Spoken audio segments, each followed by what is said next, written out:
Don't forget the maybe, baby. Maybe this will help. Will this help you? Don't forget the maybe, baby. Don't forget Hey, the listen. maybe, baby. All Don't I'm forget saying is we need to get in the studio. baby. It's showtime. Welcome to another episode of Maybe This Will Help.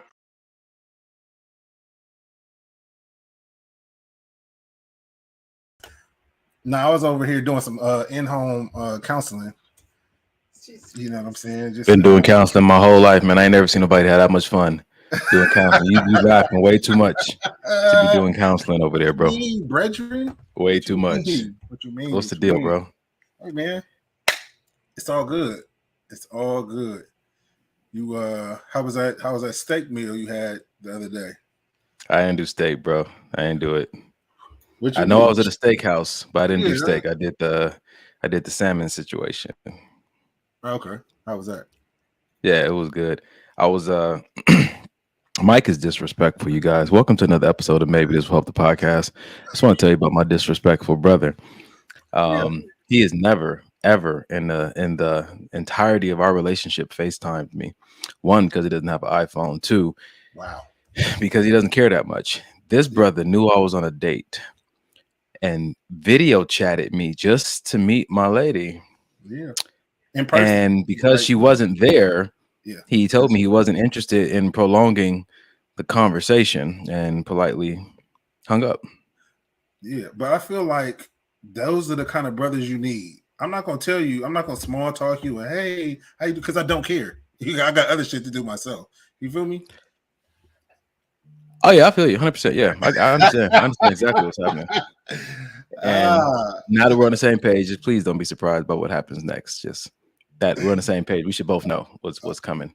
I feel like what's going to happen next is pretty much the same thing. You're going to say, I'm going to get back to you tomorrow night, and then it's going to be 12:06 a.m., and you're going to be like, oh, yada, yada, yada. It's wild when niggas start reading from your script.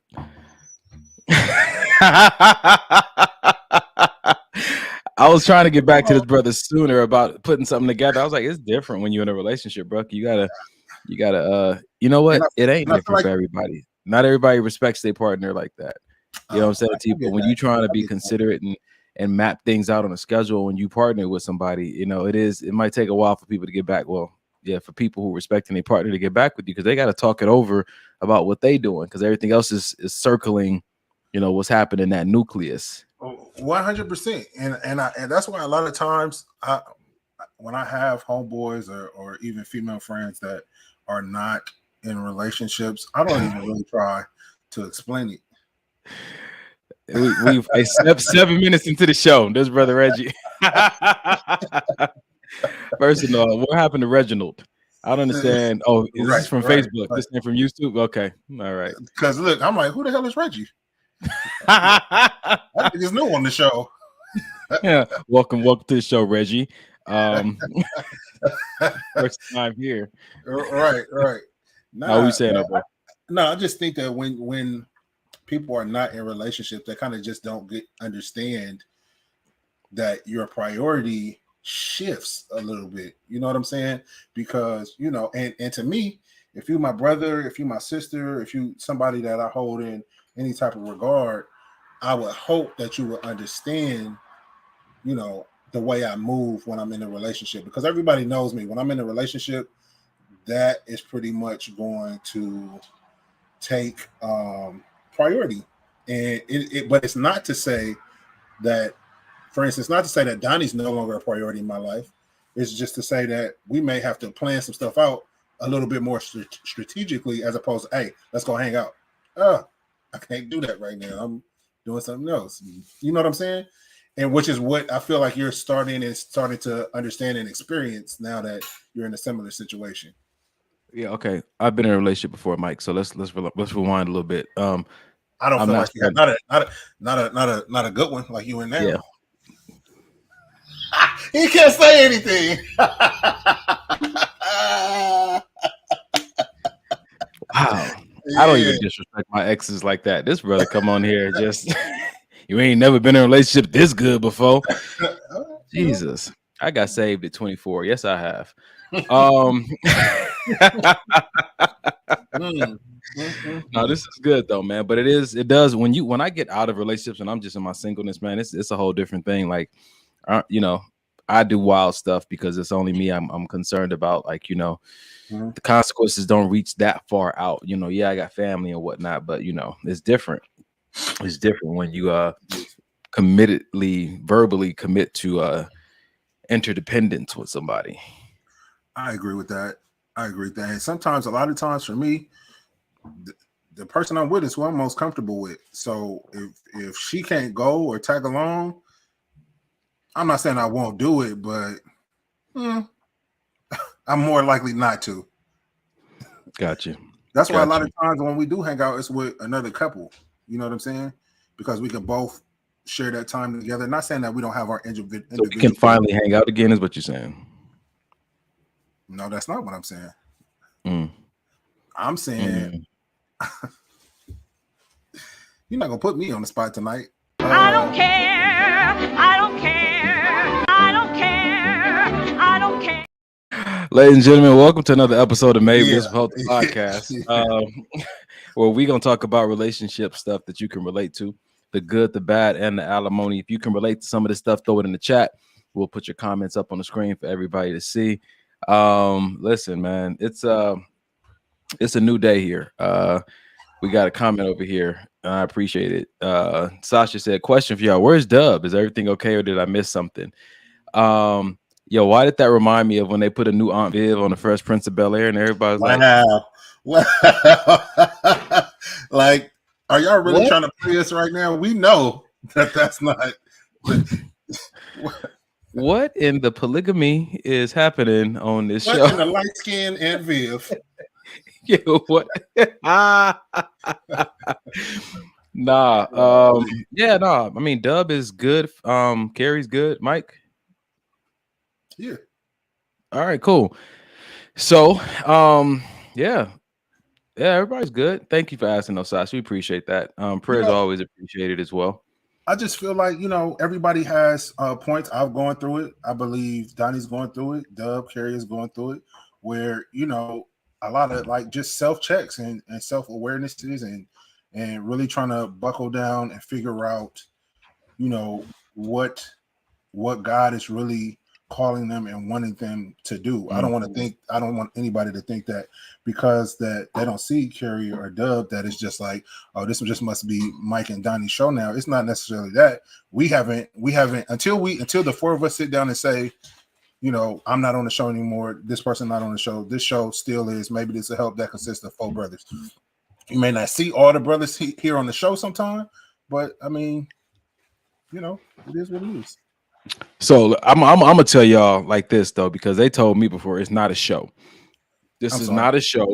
Carrie made it to a podcast, but it's actually therapy for the brothers. It's an elective. So honestly, none of us have to show up. Yeah. It has to be 2 of us in order to do the show, but it's really a place Sundays at 8 p.m. that we can come to if we just feel like talking. Yeah, I just thought that. You talking about Reggie comment? Yeah, I thought y'all was going to over that question like gas station sushi.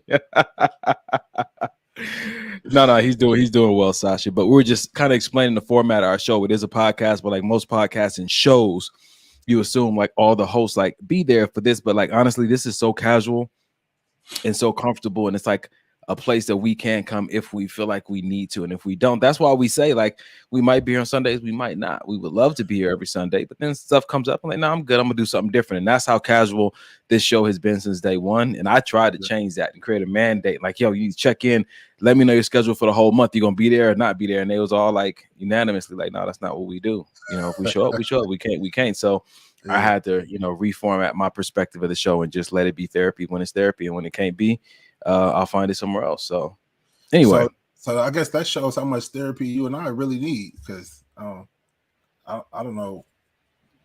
I don't know if that's a good look or a bad look. We are not the same. We're going to keep on moving with the show.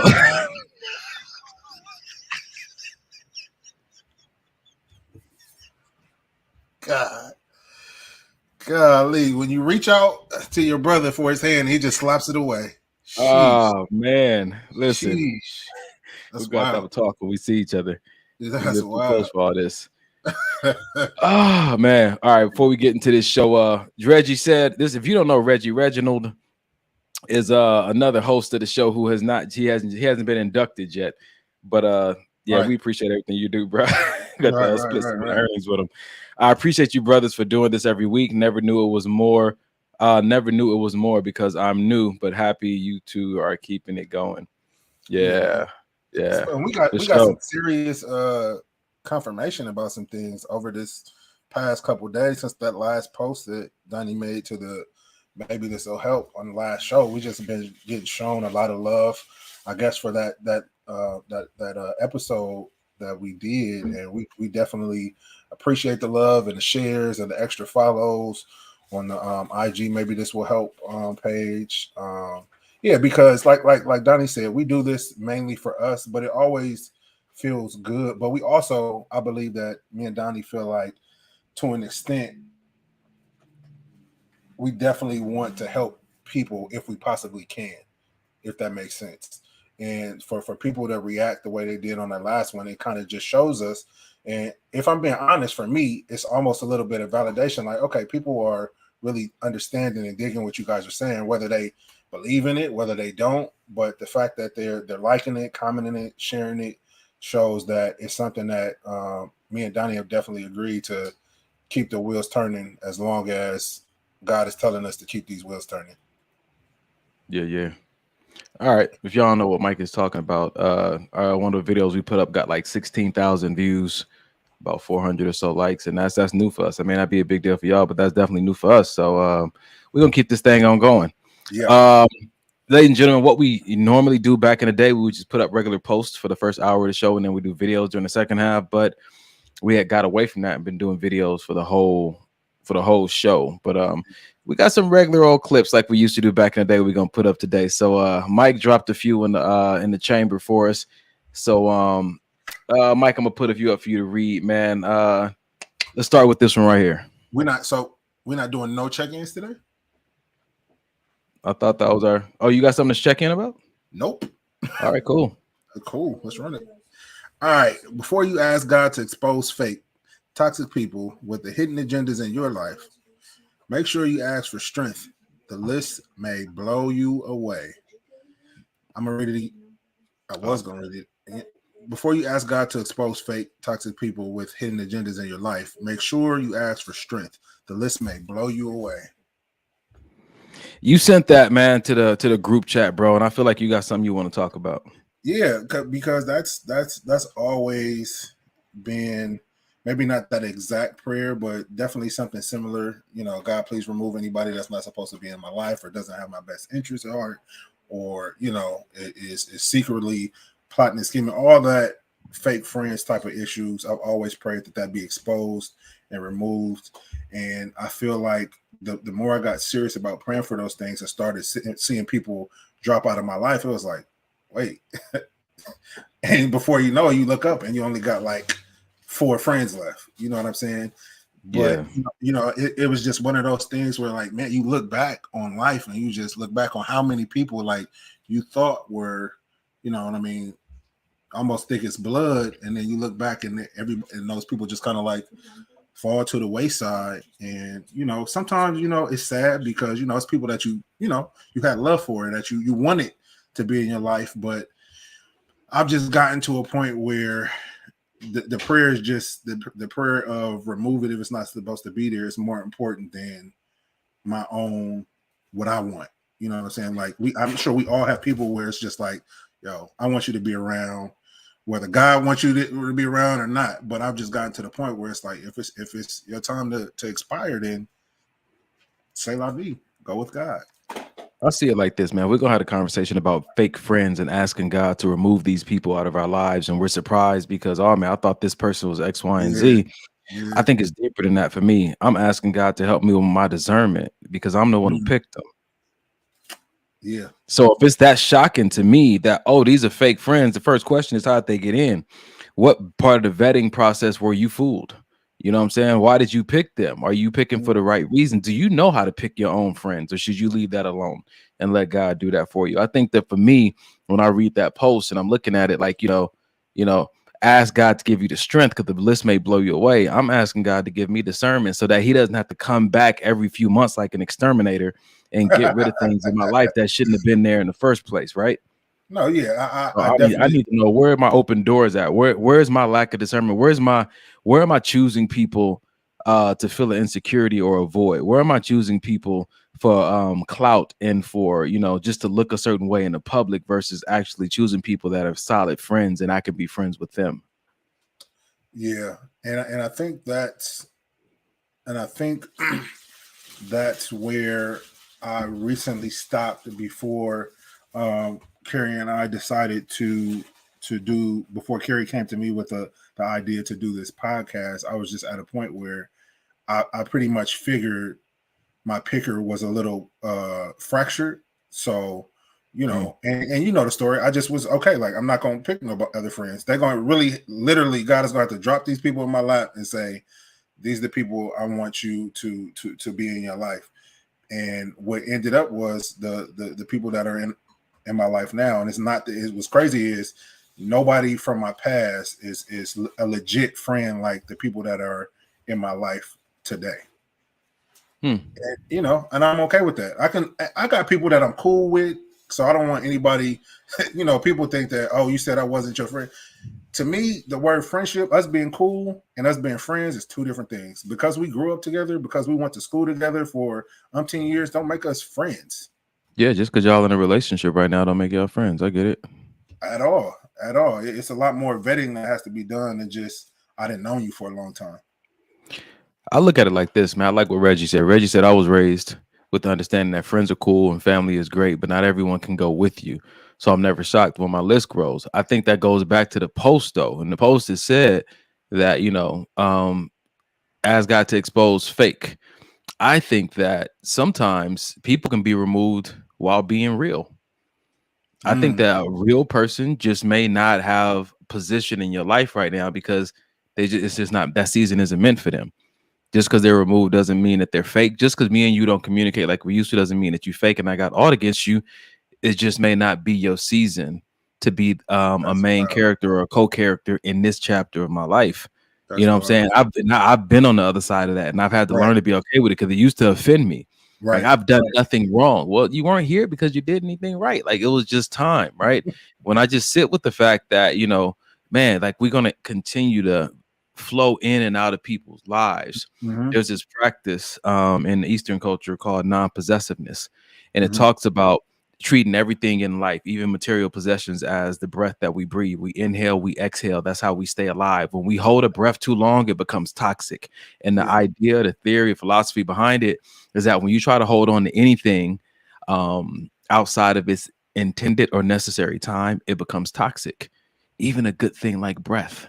You have to inhale, exhale, let it go, let it flow. And when you need it again, non-possessiveness says, trust that it'll come back to you again when you need it. So this non-possessiveness is really you putting into God's hands all your cares, all your needs, all your concerns, knowing that he will introduce and reintroduce as they're needed. But if you become a hoarder of all things, it's going to impact how you do life. And you'll find yourself with very important priorities in this season and not be able to properly tend to those priorities because you got so many things with you that you don't need to have. Some of these relationships right now are taking up too much space and you can't focus on the main thing. Some of these commitments you have, you should have let go of last season. You know what I'm saying to you? But now you're in this season, you're feeling overwhelmed, or you're feeling bogged down, and it's not God, and it's not you being a good steward. It's that you don't know how to release and let go of what's not in season for you. And that's an issue.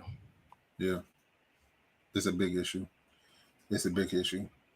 I think it's also important, like to realize when you one of those people that need to be cut off. Like I've been in situations to realize, like, hey, I'm not the right friend. I'm not the right person that you need in your life right now. And I think as a if I consider myself a friend, it's my duty to speak up on things like that.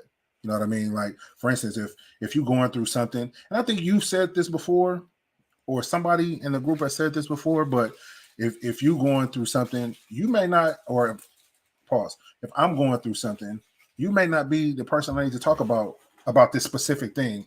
Not saying there's anything wrong with you. Not saying, you know what I mean, I'm just gonna keep a secret and not tell Don. No, but this might be something I need to talk to Carrie or Dub or Pookie or Janae or, you know, somebody else about, because this is just not your lane. You know what I mean? I'm a firm believer that everybody in life has a lane in your life. You know what I mean?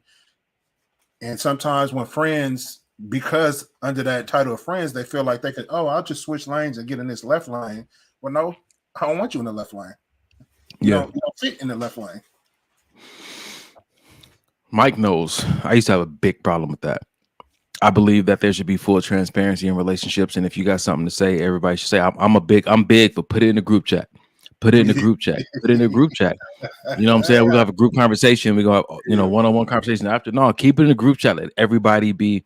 I love that full that full transparency type of group chain membership, and I haven't found a group yet that really loves that like I do. And so I have to be okay with people that's like, nah, you know, everything's not for you to know. And I think that to me, I equated to some kind of deception, something rooting that was trying to create division. And I recognize it wasn't that way. You know what I'm saying? Sometimes there's certain things I didn't need to know, but I'll be honest with you. When I'm not told things, it does interrupt my willingness to trust people. Yeah. Even though I don't need to know everything. Yeah. People do share things with me. It makes me want to be closer to them. I just continue to value access like that, you know, because I'm very responsible with it. And I appreciate it. I wonder if that's due to the role that you have as far as what you do, as far as being a life coach, because people are continually basically telling you everything, or telling you the things that they feel they need to tell you in that particular session. So do you feel, okay, I guess it's a two-part question. Do you feel like you became a life coach because that's how you are innately, of wanting to you get closer to people that open up to you, or do you feel that becoming a life coach has made you feel closer to people that open up to you? No, I think I was telling one of my friends the other day that I was a life coach before I became a certified life coach, because when I got into the training, I recognized it was something I already had my heart set to do. I just didn't have the skills and the tool. I didn't have the tools. Let me say it that way. And so that the training helped give me the tools and refine my skill set. So I think that I've always, you know, been that way. And I think you're right. I think that what I am passionate about doing as a career and for a living, if strangers, so many strangers can look at me and trust me, why can't and the people close to me, and I say the people close to me not do that, like I do that unhealthy comparison in my own head, and so I'm baffled when I ask people questions and they won't answer them, and I'm like, that's interesting. I have people who have known me for less time and actually pay me so that they can ask me questions, and you get to do it for free, and you don't want to open. That's fine. And people, I don't know. I don't encounter me like other people do. So I can come off judgmental. I can come off, petty. I don't know how I could be triggering for certain people, So maybe I just like with my clientele, every client ain't good for me. I'm not the best coach for every person. And I recognize I'm not the best confidant for everybody, every friend. So I've learned to be okay with it, but I still definitely value it. I like what Red said. He said some people just don't have the capacity to accept the information I need to give. That's so true. And what's crazy is me and Donnie have both experienced some real serious loss over this past few months.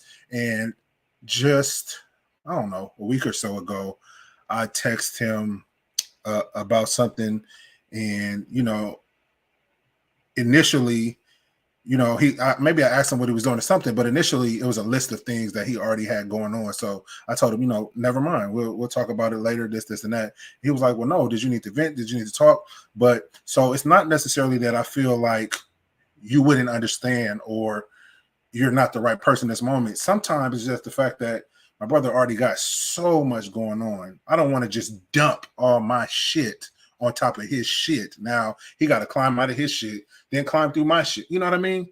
Yo, I just had this conversation. Yeah, I get it. When people are telling you, I got a lot going on, I got so much, I got this, like that makes you, if you care about them, you don't want to ask them for nothing else. Yeah. You don't want to burden them because the way they're saying it sounds like they got more than they can handle or exactly what they can handle in the moment. Right. I just had this conversation with somebody about them doing that, and yep, here I am. So for you personally, is it something that you would be like, no, just let's just talk about it anyway. Let's do this thing together. Or is it like, I appreciate that. Come back to me in a few days or whatever. I think the first thing it is for me is to be mindful of not painting a false representation of my capacity. Yes. Yep. I mean, if I ain't heard nothing the last 6 months of my life, I've heard be more intentional and responsible with your words. Sometimes we're just so flippant at the mouth and we're just saying stuff and we're not even recognizing how it's impacting, you know, saying people who want to give us access or want access to us or want to form relationships, or it's actually sometimes we can just be so loose with our lips. We can actually be creating an environment for the things that we want not to be able to exist in. Yeah, pretty much, man. It's just like we're doing this to ourselves, you know what I'm saying to you? So that's the first thing. And I think the second thing per your question is I think for me in those moments, because I created that picture, I had to do more damage control. That's why I text you back like, no, what's up? Like, you need to vent this and that. I need to be like, you know, bro, no, my schedule ain't crazy like that. I was just listing off some things now, but I'm actually, I have, you know, it's hard to, you know, trace back though, to do some backstepping like, no, it's good, because then you think like the person's doing it just because they care about you, but they really still ain't got the capacity. You know what I'm saying? It's like you put your foot in your mouth and now you gotta live with that for a little bit. And certain people get, you know, I don't know, I guess it's just certain levels. Certain people will get that extra attention and that extra, you know, thing from me, you know what I mean, depending on who they are, and that may suck, but everybody wouldn't get the, you know, I know I don't have the capacity to do it. Some people will just be like, I can't do it, or you know what I mean, I'm not in a place where I could talk about that right now. Some people in that same in my same mindset state of being busy and being overwhelmed, they may get that. They may get like you just said, no, let's talk about it. You know what I mean? I got some time. What you got? Kind of situation. I guess, you know, for me, it just depends on. This sounds so shitty, but I guess it just depends on how far up you are in the food chain. No, that's real though. You know what I'm saying? I think those are the things that we need to continue to talk about in relationships. Like it is what it is, bro. And if people are going to continue to survive in each other's world, knowing where you stand is important. You know what I'm saying? And if you can't stand where you want to stand and you don't want to be there anymore, that says something about what you believe this relationship was intended for. Yeah, man. Yeah, that's true. That's funny. I was just talking to my sister about something similar, just with I think if I had anything to pull from the therapy that I've gone through and you know continue to go through, is that people get so hurt and so bothered and so upset and so angry, but when you step back and just realize like the person is still human, like a lot of stuff like is able to just roll off. Like it's okay, like you're human. Yeah, I wouldn't have done it that way. I would have did it XYZ. That don't mean you have to, and that's okay. Yeah, it's literally all right. Like my sister was going back and forth with me about how, you know, how she felt our mom dealt with us when we were growing up. My mom was a missionary, so you know what I mean. My sister feels that my mom invested so much in other kids as opposed to us.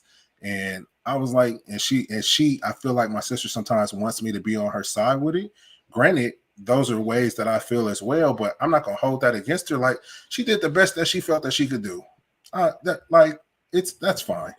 That's fine. It used to hurt, but once I realized talking to Eric, it's just like sometimes people just do the best they can with what they got. So I just finished saying that to one of my friends the other day. Wow. We're talking about, we've been taught to recognize in a healthy way that everyone did the best they could with what they had at the moment. That's it. But I'd be a lying nigga on this podcast right now if I didn't say, but did they? Was that really the best they could do? Was that really? That's valid too, though.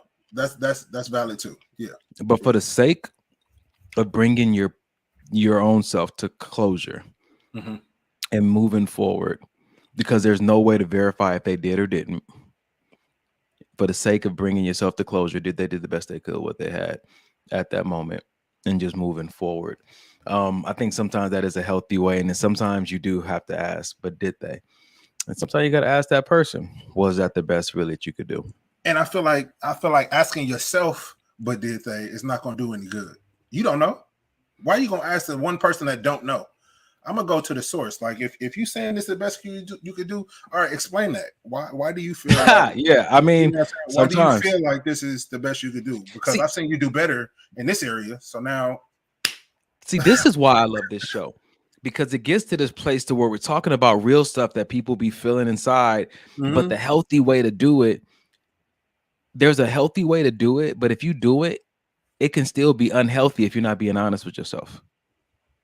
You can do a healthy practice from an unhealthy intention and not get the results everybody said you were going to get from it. There will be no closure. It's going to make things hurt worse because now you're doing what other people have done to you. You're being very dismissive of how you truly feel and just trying to put this psychological stamp on it and say, no, it's all good. It's okay. Everything's fine because they did the best they could. In their mind, you're like, they didn't though. Because I've seen these other. I want to have a conversation with this person.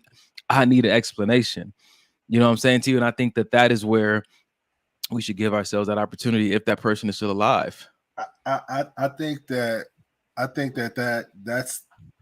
so.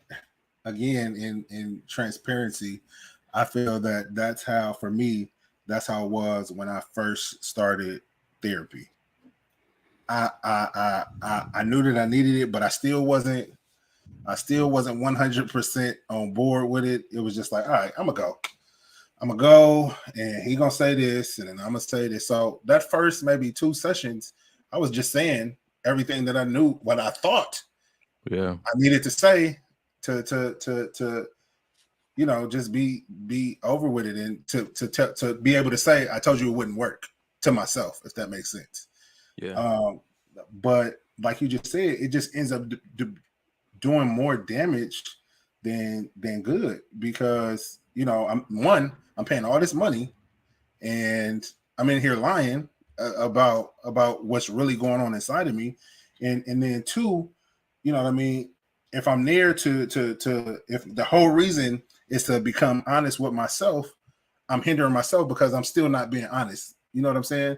So it really took me going in there and saying, look, this is just really bearing it all and really sharing it all to really start seeing any progress. Because a lot of people, when I hear people say, oh yeah, I went to therapy and it didn't do anything, I got that always kind of rubs me the wrong way, because then I got to ask, like, did it not do anything, or did you not do anything? Because the therapy is just therapy. Therapy, you can go talk to a therapist every day of your life, but if you don't actually do the work that it takes to actually receive these things that the therapist is saying, and actually go even further and keep digging at that thing outside of those therapy sessions, it's never going to work. Ever. That's like going to the gym. That's like going to the gym and just taking selfies in front of the machines. I can't stand when a nigga do that. Like, nigga, you've been here for the same amount of time I have. You ain't used the machine not one time, but you done took 1,000 photos. And that's why you look the way you look. This is such good conversation, man. This is good because, you know, I hear you, Reggie. He said, you know, the question is, are you asking for the answer you want or the answer they have to give? Yeah. Shauna said, when looking for an explanation, you have to be willing to accept what they say. Looking for a specific response is still going to leave you hurt or upset. What I'm saying is that don't lie to yourself and say, I'm good, it's a closed case, when you got more questions. That's all I'm saying. You could be wanting questions for the wrong reason. You could be wanting the answer that you've been wanting to hear. All I'm saying is that don't lie to yourself, because that's going to come back up later to haunt you. And then you're going to do some crazy stuff in your relationship or with your children, and they're going to be 30 years from now saying, well, he did the best he could with what he had at that time. And it's a perpetual lie. Potentially. You know what I'm saying? My foundation is I'm trying to break generational curses. And so for me, sometimes it's not closure that I need within myself. It's a conversation I need with that person. Yeah, sometimes. I get that. That saying I'm good when I'm really not, I still struggle with that. And because it's almost like a programmed innate response. Hey, how you doing today? Oh, I'm good. Hey, I could be having the worst day of my life, but that response is just always regurgitated. You know, hey, I'm good. This is a long way of saying hello, bro. I've learned not to take it personal. They not really asking. That wasn't a real question. But next time somebody asks me how you doing, I'm like, at what age you lose your virginity? You know, it's like, damn. We're not asking real questions right now. But see, they don't require a real answer. With the people you care about, that is a real question. And me and you have been through this very thing where I'll be like, how you doing today? You'll be like, oh, I'm good. And I'll be like, yeah, but are you? And Donnie low-key gets irritated because I'll dig and dig and dig. He's like, no, nigga, I'm really good. Do you want me to be I was okay before Mike started asking me questions, honestly. And then all of a sudden, I was childhood triggered. And I remember when I was bullied by a girl in 6th grade. And he looks just like her. So I wasn't okay anymore. And he looks just like her. I don't even know. She was a big girl. I don't know if she was a handsome girl or I'm just a feminine looking man at this point, but you know. Wow. Listen, whatever your pronoun is, bro, that's up to you. Pookie said, sometimes you Jesus Christ. Oh wow. Jesus Christ. Sometimes you have to be okay with the answer you don't get. Pray to God that help you to be okay with it, or better yet, to show you. You still may not get what you're looking for from a person, and then it leads you to make up your own conclusion, which is also a disaster. I get that 100%. All I'm saying, do your due diligence. Yeah. You know what I'm saying? This is what I learned in therapy. For me, if my inner child is continuing to say dig, I have a responsibility to me to continue to dig. Yes, there's a point that I will come to where I need to be like, all right, enough is enough. But for me to try to get pushed into that prematurely is only going to do more damage. You know, and that's why when I see people going through their process, in all my humility, I try to remind myself that just because this was my process and it worked for me doesn't mean that will work for them. You know, just because I went through something similar or maybe the exact same thing doesn't mean I'm wired the same way as them. So I appreciate the advice from psychology. I appreciate my friend's advice from testimony, but at the same time, they're not me. And so I need to walk in with less arrogance and understand that this may not be the exact answer for them. Man, me and my dad have so many conversations about this because he's the type to think it happened to me. Like I'll tell him something. Oh yeah, that happened to me, and this is how I solved it. So you should solve it this way. And I'm like, nah. Even when it comes to raising my son, like, yeah, you remember, yeah, that happened to you. So this is what's happening. And I'm just thinking, like, we're all different people. Like, granted, the situation may sound exactly the same, but that don't mean this is the same thing. That don't mean the issue can be solved the same way because we're different. Yep. All right. Mike, you had another one. Since we're on the same topic of friendships and all that kind of stuff, how about this, Mike? This one. You can be friends with people for years, and it could take years to realize they were never your friend. So I'm going to read it one more time. You can be friends with people for years, and it could take years to realize they were never your friend.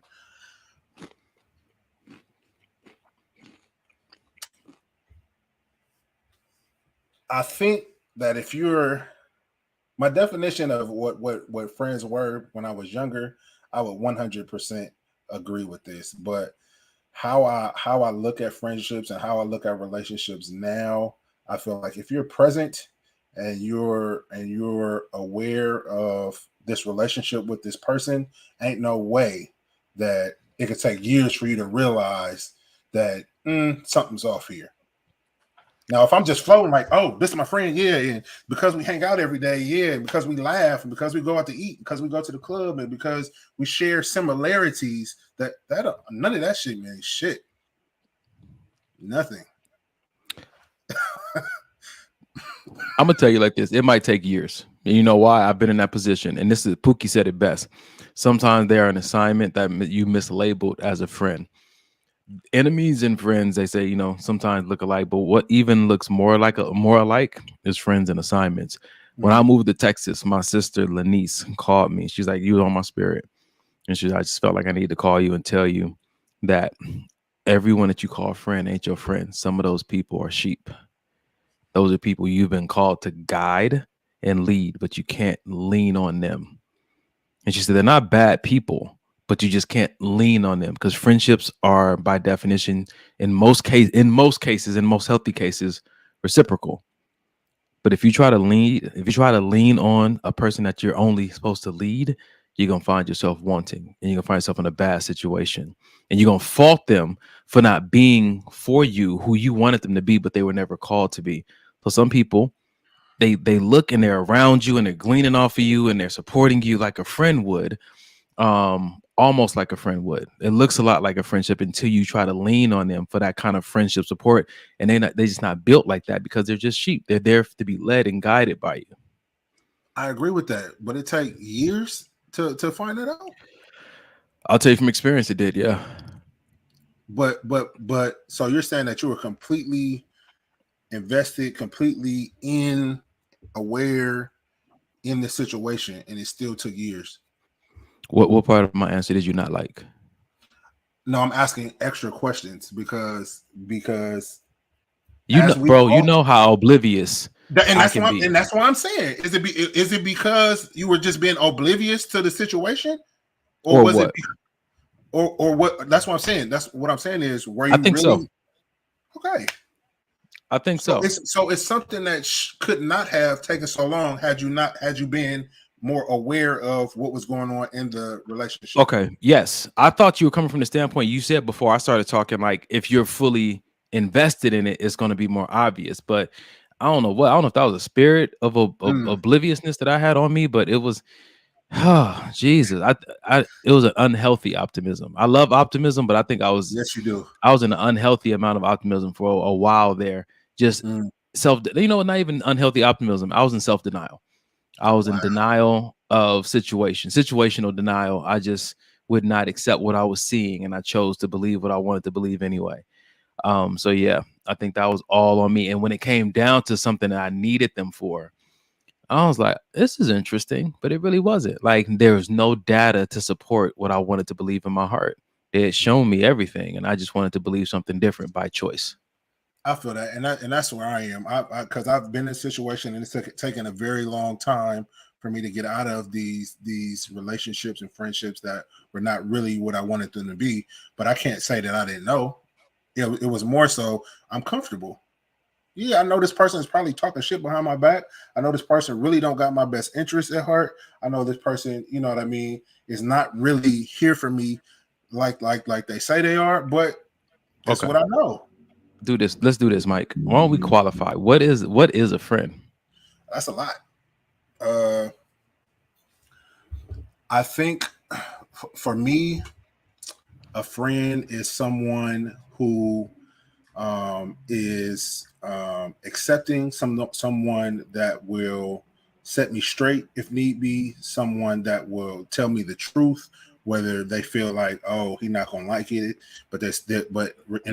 regardless, they'll still let me know. Somebody that I feel really loves me, somebody that has my best interests at heart, someone that really prays for our relationship, prays for me, someone that is willing to invest, whether it be time, whether it be getting to know the people that I love, you know what I mean? For instance, getting to know Jay, getting to know Denham, forming these relationships with the people I love.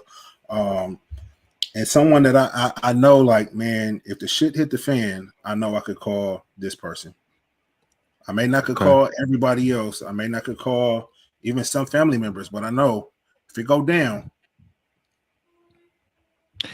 I used to define friends very similar to that.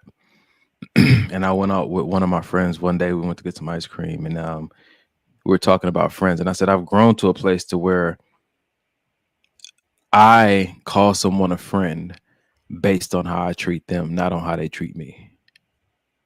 Let me just put a pin in that real quick.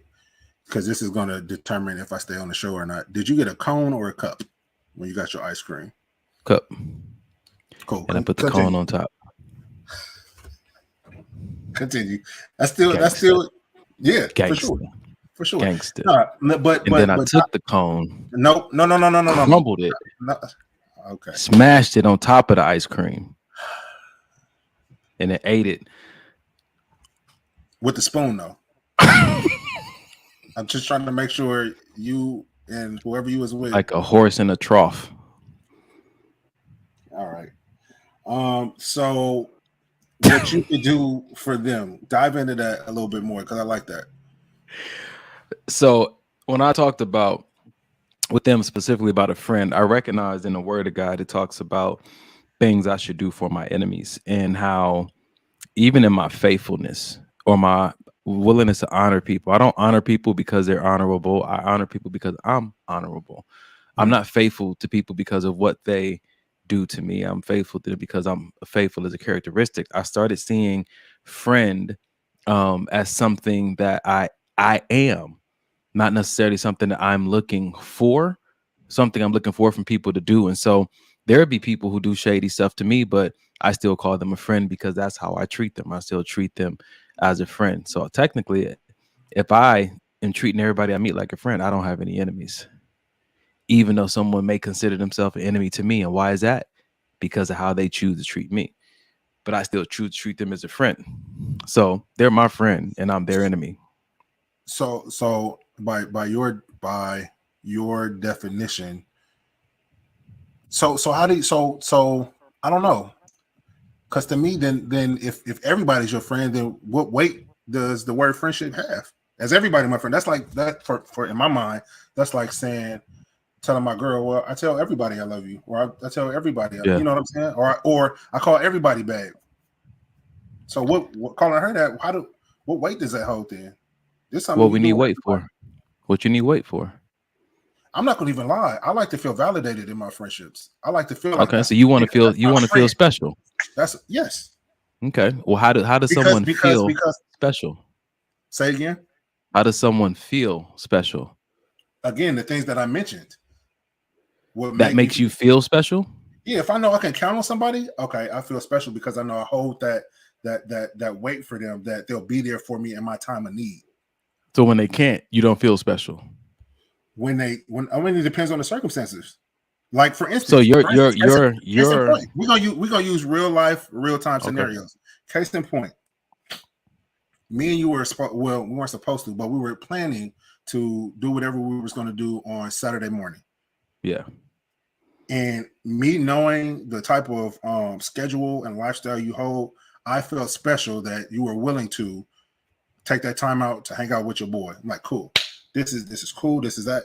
But something else came up. It didn't happen.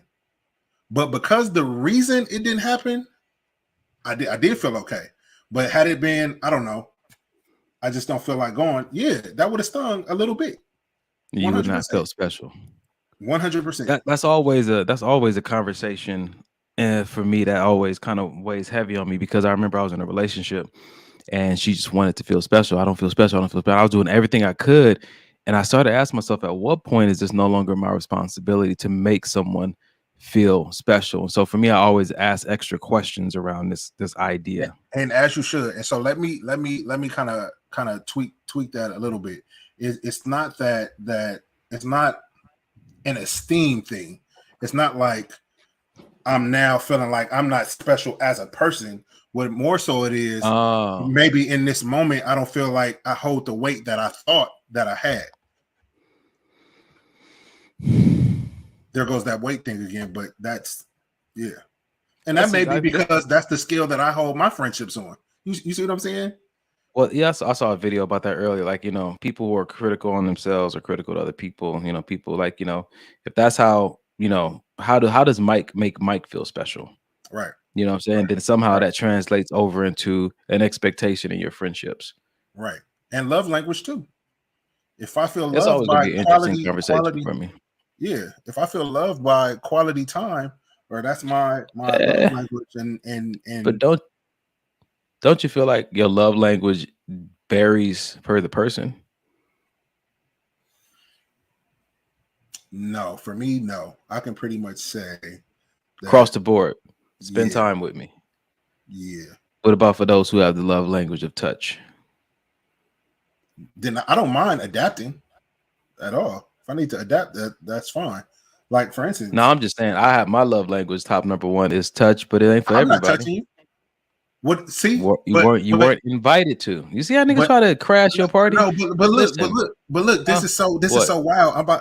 When we were at your cousin's funeral, and I touched your shoulder, I could tell, I could feel that was your love language. You know what I'm saying? Don't talk to me like that. Shit.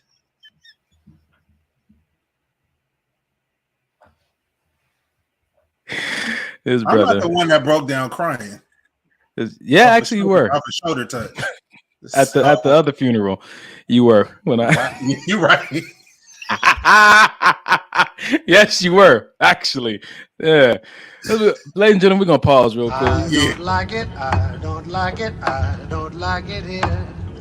You wouldn't like it. Nobody likes it. Nobody likes it here. All right, we're back. That's wild. You know what's crazy? This has been the first time I've been able to laugh about anything surrounding that. That's wild. Dang. Yeah. Dang. That's good, man. Anyway, one of my nicknames is too soon because I'm. Is that from your lady named you that or? Wow. Yeah. yeah. So listen, too old to be caring about this stuff. Quality time is important in our relationships, both romantic and friendship. For me, it helps to build a different bond. When you make time with me, it does put you in a different category opposed to never being available when I need you. That's true. Pookie loves quality time and good hugs. No excuses. I got a question because I think that's valid and I think that's a very good point, Pook. But I guess my question would be, how do I know when you need it if it's never voiced? I feel like something has to be voiced or initiated, or is it you know me, you know that's what I need or what I like, or you know I want this quality time, so you should just insert yourself into my life and create this quality time. Well, one, Pookie said I will always say something. I know Pookie will. Two, I would say this. Oh, okay. For the sake of this conversation, I would say this is where we start to talk about emotional intelligence. And I've mentioned it on the show multiple times, man. There's multiple ways people are speaking to us, but if all we're relying on is the verbal, we're going to be left out of the loop more often than we want to be.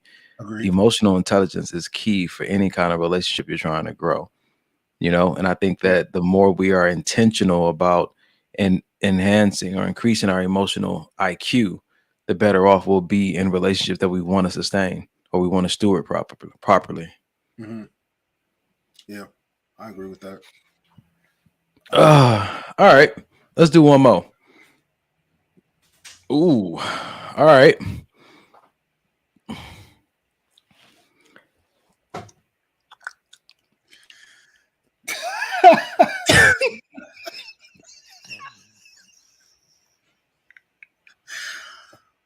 Oh, okay. The fake checkups don't work with me. I'm good with your business. No, I'm sorry. I'm good. Mind your business. I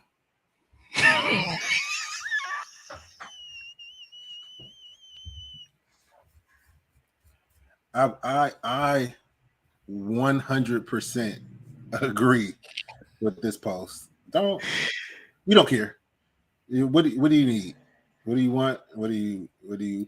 And I'm not just like that with in relationships. I'm like that with my family as well. Like, for instance, my mom will call, and I know you're calling to speak to Denim. You don't have to ask me how I'm doing. Just say, is Denim there? We good? No love lost. I get it. It's a courtesy. Yeah, but I don't need it. Not necessary. I don't need it. Yeah. I love you. You're my mom. I love you. I'm always gonna love you. You don't have to.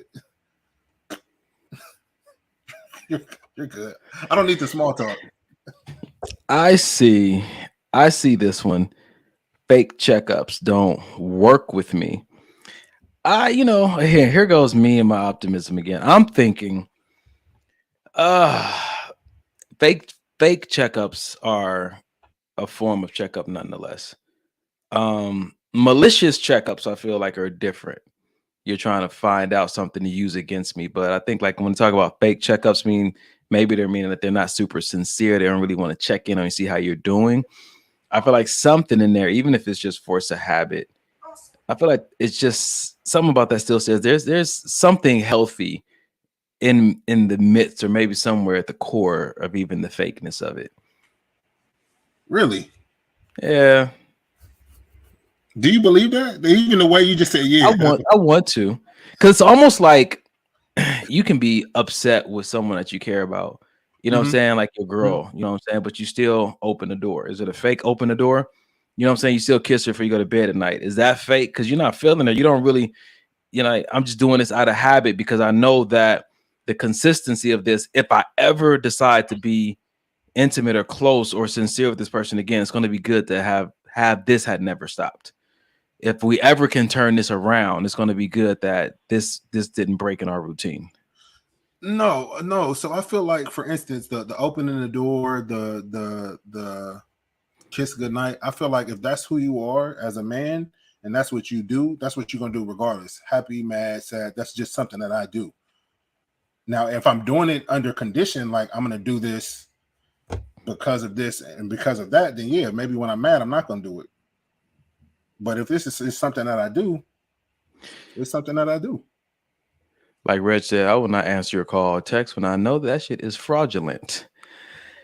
Fraud alert.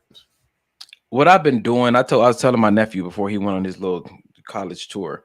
When I used to live in LA and I lived in Texas, so this is back in early 2000s. One of my hobbies was going to the cemetery. That's what I used to do on my Sabbath. I would just go hang out at the cemetery for an hour or two. And I did that because I read a verse in the Bible that said it's better to go to funerals than wild parties. It's something about how it cleanses your perspective of your day-to-day life. And what I learned from that was that, life is so short, and these people who are laying in these plots in the ground, they didn't get to choose their date. The date chose them.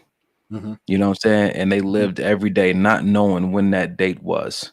And so when it comes to things about like fake check-ins, all kind of stuff like that, I always ask myself, do I want to have responded to this way if this person wasn't going to be here tomorrow?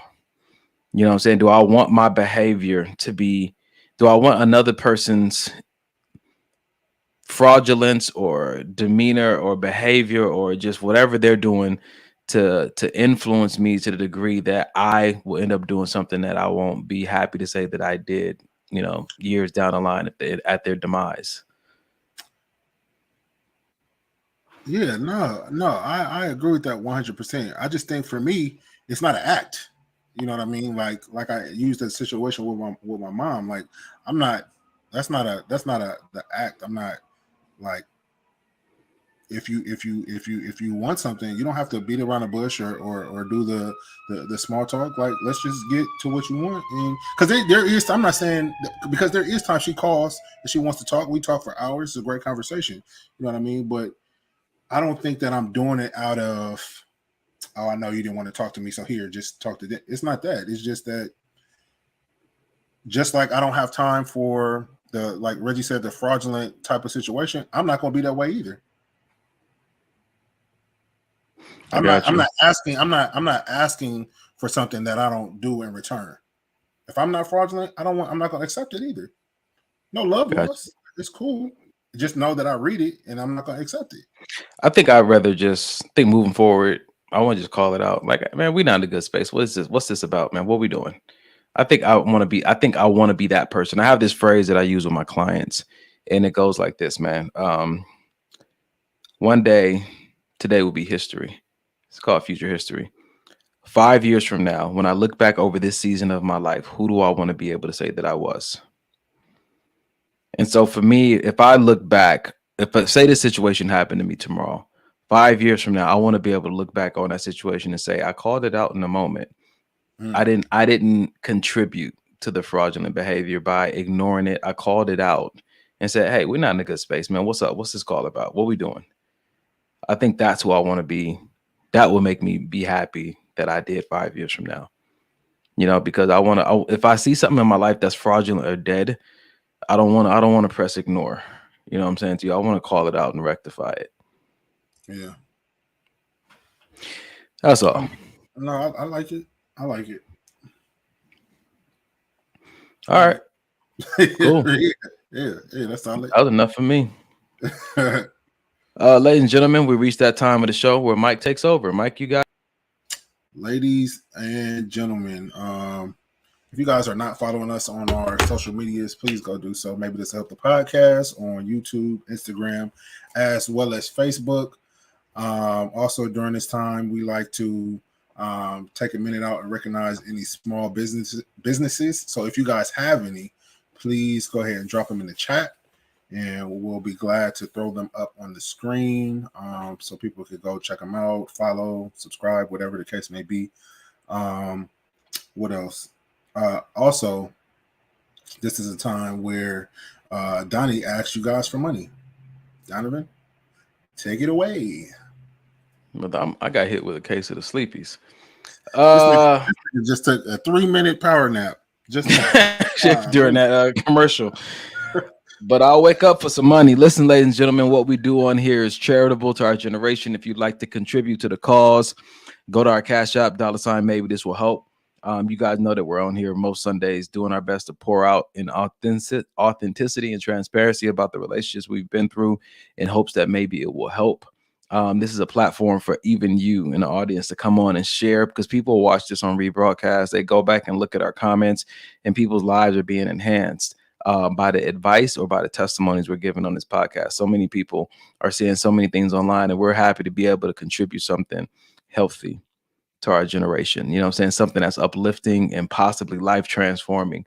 And so if you want to contribute to us continuing to stay online, pay these fees for this platform that we're on, and everything else, just, you know, this time we take, everybody on this podcast is an entrepreneur. So this time we take away to do this podcast is time that we could be making money doing something else, but we see this as our reasonable service. This is a gift that we have that we're giving back to our generation, and we're not asking for anything but just to stay online.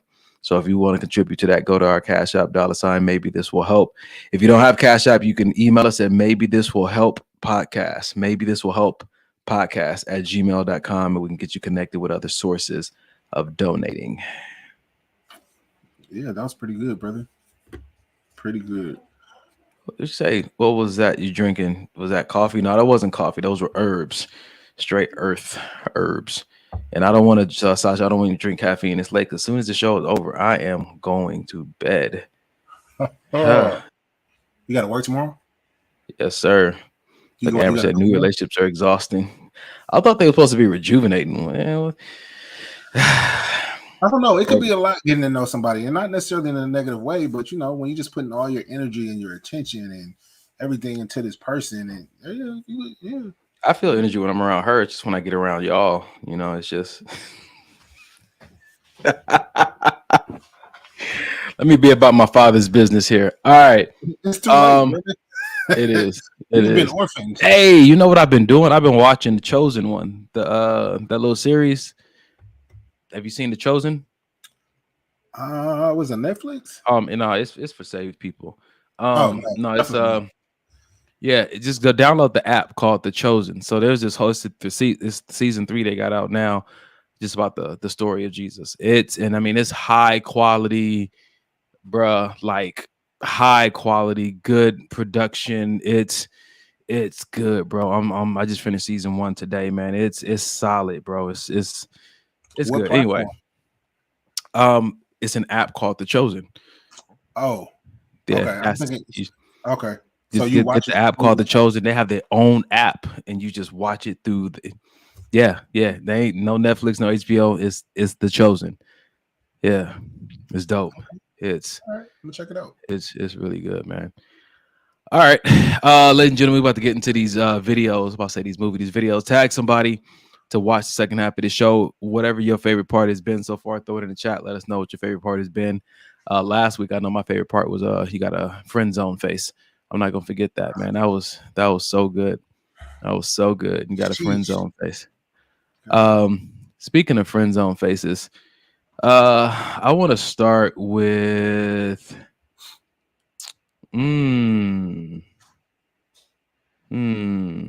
let's start with this one. Do you think this is attractive as a female? The abs? Yeah. No. No? What do you think is like physically more appealing that you'd be like, I'd rather have my boyfriend look like a dad bod or a fit bod? Probably a dad bod, because like I'm not fucking ripped myself. I don't. What the fuck? Like I want them to kind of be like me. Like if they're ripped, like they probably work out. Look, you gotta like think of that about it like this. They work out, right, and they're ripped. Then they're fucking doing that all the time, and their personality is the fucking gym. Okay? Like I'm not like that. I don't go to the gym at all. So like I want someone who rather play a game than go to the gym. I don't go to the gym all fucking day. I go in, I get out, I do other shit, I fuck around. I have a personality. I mean, hey, I just like flexing my abs from time to time. You know, what's wrong with that? You know, you get to enjoy this in the bedroom. You know, you can't go wrong with that. You know. Okay, then it sounds like you're a great catch. This is attractive. Bruh, ruined his whole world. Ruined his whole world. That's great. That's why it's so important when you working out. Make sure you're working out for yourself and not because you think this is what everybody wants. Bruh. Sheesh. that nigga said, what? Yeah, he was legitimately shocked. Yeah, 100%. 100%. But what is it? Do you have anything that you feel like you do or have or that you Allie sound like she working in an aquarium somewhere talking about an animal. I don't like abs on a man. I like a soft belly. Wow. Oh wait, Red said I don't have the body of a former stripper, but I'm working on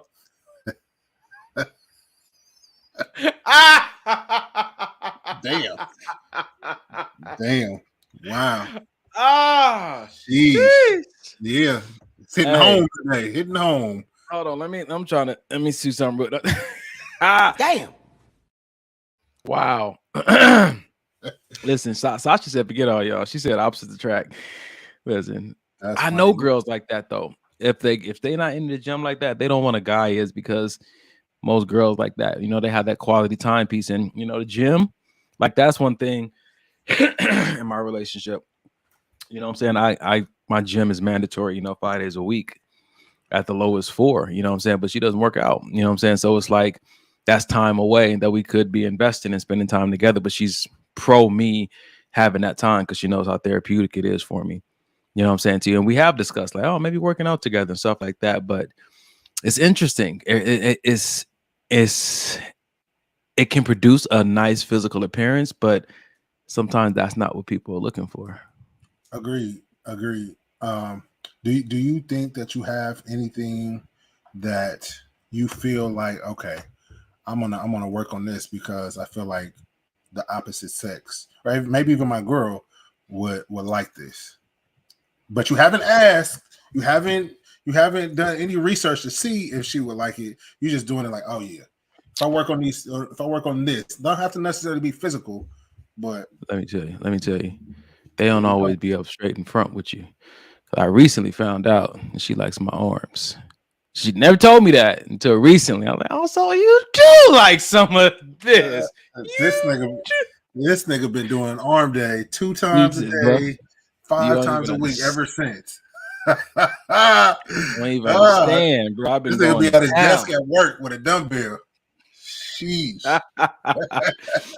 But it's crazy though how many girls are actually, you know, more into dad bods. And of course I feel like it's all for different reasons, you know, but I don't know. I'm not in the dad bod, so I'm just gonna keep on doing what I do because that's what works for me. For me, it's about functionality. My pastor said something crazy today at church. He said, I remember when I used to see people working out and I thought, you know, they were like training the athletes to go, you know, to pro or something like that. And he said, as you get older, you recognize that you just going to the gym because you just want to do life. You want to be able to say hi to people without pulling a muscle.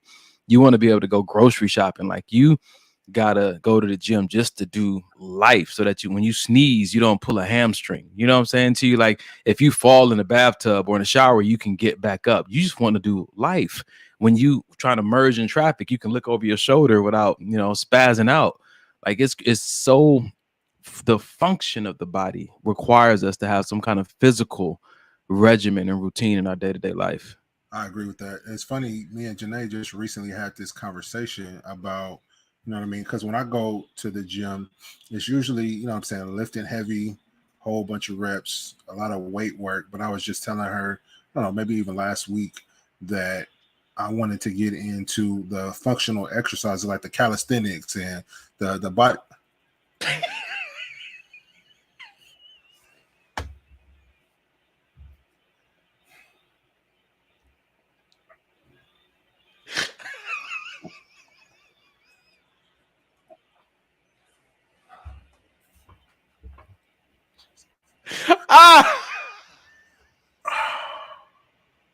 This fool said maybe oil slim. Brother said, I was asked, where's my cutoff when my weight loss?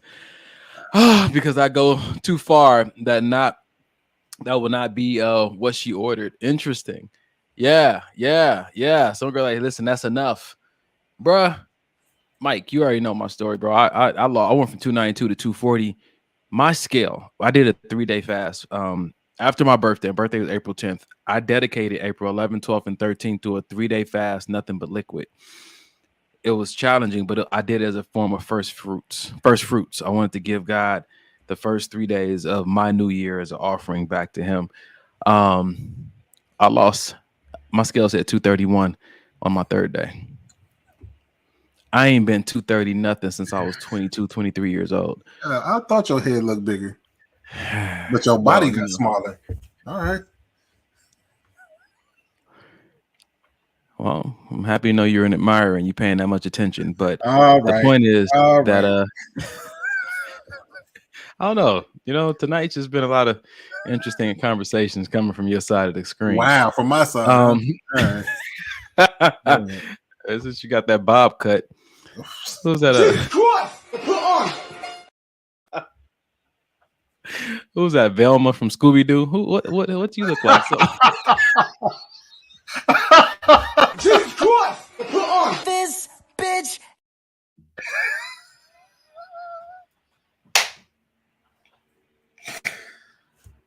I don't like it. I don't like it. I don't like it here. You wouldn't like it. Nobody likes it. Nobody likes it here. Looking like Janet from Three's Company. Man, if you don't go ahead and just finish your story, bro. You talk about you in the gym. You want to get into functional exercises. Yeah, that's it. Just like the calisthenics. I'm seeing niggas like do the handstands without touching the ground and all that stuff. Because before it used to be, wow. Yep.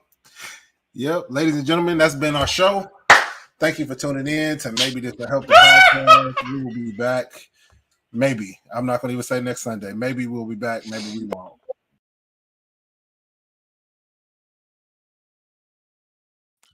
Might come back and show the people your handstand. I'm not doing this. Out of all the functional activities out there, this nigga said, I don't understand why I can't do a handstand. Nigga, I don't think you understand functional exercise. Man.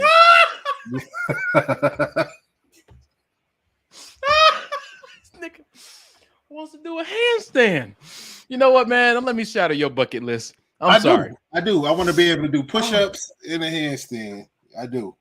I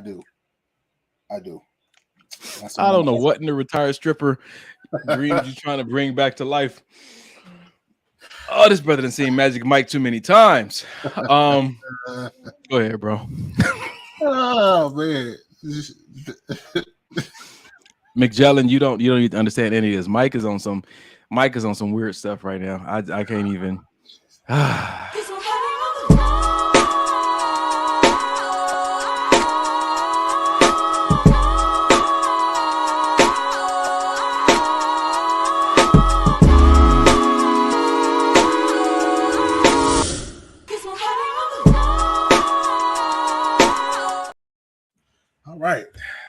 And we're back.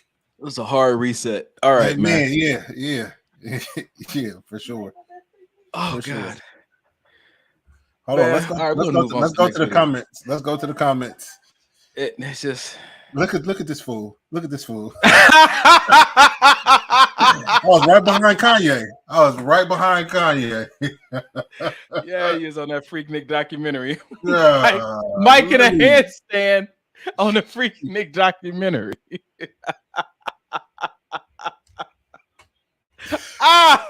Sasha said that's the relationship talking.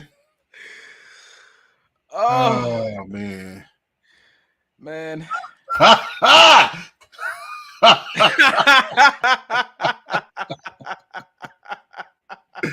Oh man. What's wrong with y'all, man? Sheesh. Damn, maybe this will help. Maybe it won't. I don't know. All right. You know what? Maybe this will help. Have you been on these dating apps? Have you seen what these women are saying about my little pipsqueaks? Oh my God. It is nothing short of open bigotry. Because being short to a man is like being big to a woman. But we don't celebrate short men the way we celebrate big girls in a society, do we?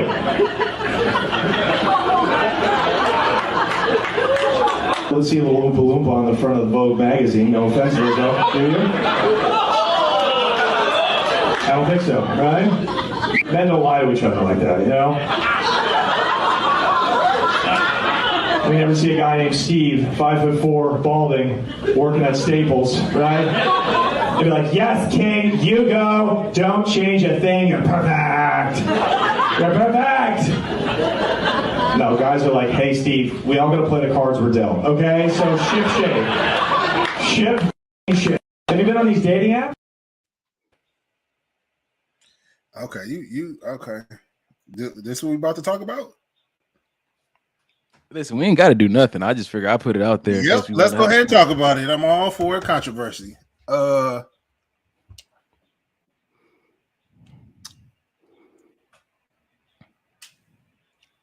so what are we dissecting in this post? First of all, before I go left field, Ali said he isn't lying. Oh, the reason we put this video up, we're just looking at the double standard. The double standard is that with women, you see more promotions of like body positivity, and no matter what you look like, celebrating that and owning that. In the male environments, you normally don't see that kind of celebration nor acceptance. You see a more of a like, man, fix that type of mentality. Let me just go back for a second, because for me in society today, I don't see body positivity. What I see is body sexualization disguised as positivity. Hold on, you see what? Body sexualization disguised as positivity. Because when I'm here for the conversation. Unpack that. When you see these the big girls and you know what I mean, all this other stuff, it's usually sexualized. It's usually they in a bikini or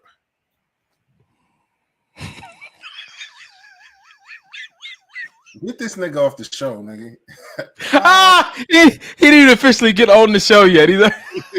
Listen, tonight's gonna be Reggie's last show, y'all. So ever since he changed from Reginald to Reggie, yeah, he been on ever since. I like pork on my fork too. So I'm marrying my meal. I heard that. I might say that in my wedding vow.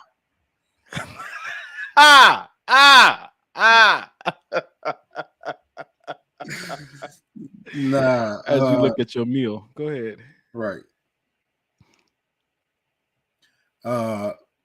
So I see in the on Instagram and all these things when they're saying it's about body positivity. Well, why she got to be in a thong or have her ass out, or like Lizzo, completely over sexualized, but says it's because of body positivity and not fat shaming.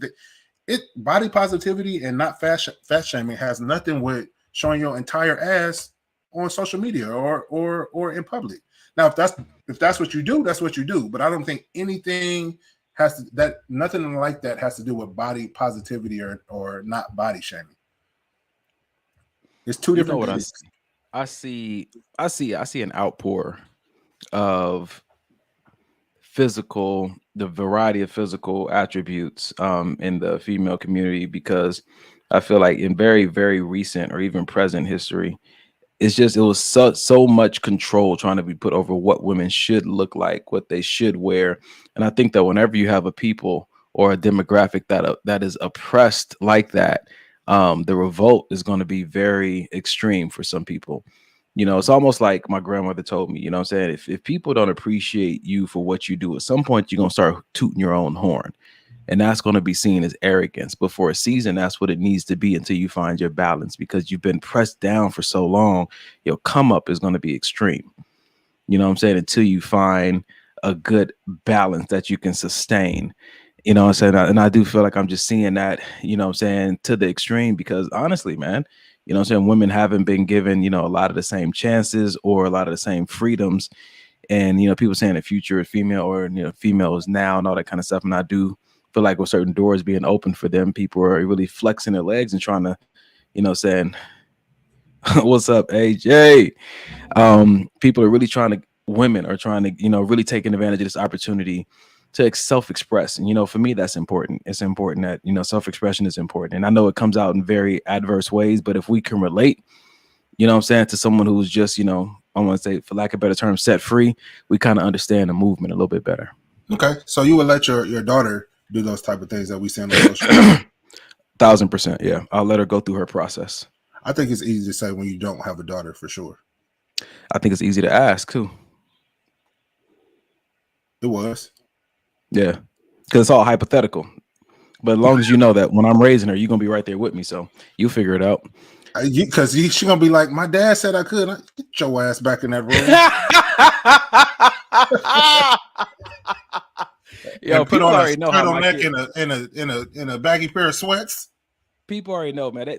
They ask me how I'm gonna be with my kids, and I think they already know. You know, Of even course. as Of course, talk to the young lady I'm dating, it's just like that might be a deal breaker for her, because the way I appreciate, or the way I try to promote self-expression, for some people is to an unhealthy degree. And I say for some people it's unhealthy because people don't like what they can't control.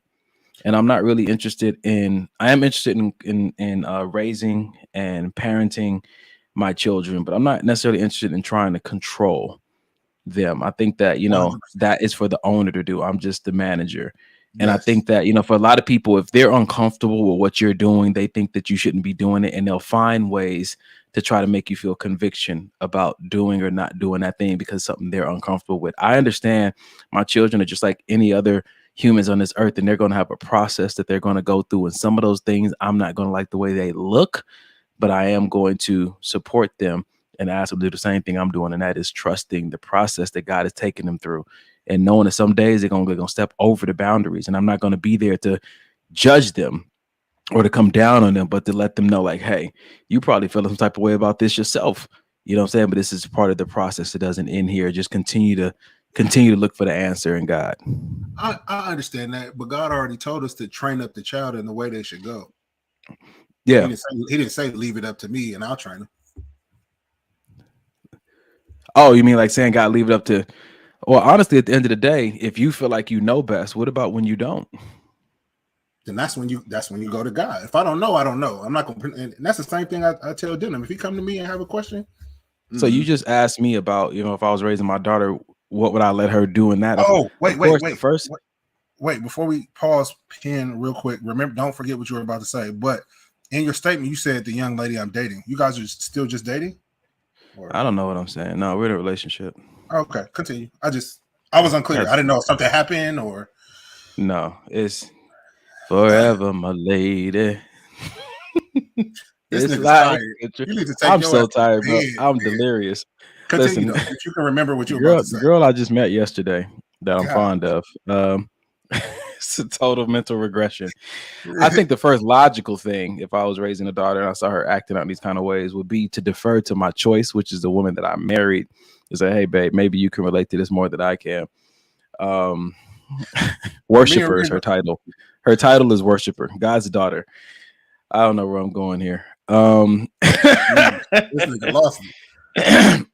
Her title is pork on my fork, as Reggie said. And I'm gonna eat my meal. Golly, if that ain't the most pimping shit I ever heard. Oh man. Let me see what a woman says that has daughters. Amber said, I let my daughters be themselves and go through their process that they choose. I'm there to pray for them, answer questions, encourage and support them. I'm very pleased with how beautiful they have become. My daughters are very involved in church, and that is by choice. My daughter Amelia has amazing discernment, and they both have hearts of gold and are hardworking. Yeah, man. You know, they're gonna go through their process. I think that I haven't, of course, I don't have any kids. I've been mentored by people with children, and I've had the opportunity to coach parents about their children. It's the crazy thing about it with not having any children. I've had more of my clients send their children to me for coaching, like their adolescents and teens to me for coaching, because there's a communication barrier, why they can't seem to, you know, relate to their children and whatnot. And one thing I found, man, is that most people are parenting from fear. Their parenting style is to make sure their child doesn't repeat the same mistake that they've made. And that is not parenting. That's not parenting. That's really, in all actuality, if you haven't found any healing from that, you're actually just pushing further deep down generational curses, which result from generational choices. You're still not teaching them how to truly see themselves in God's word and respond from that through their own personal conviction.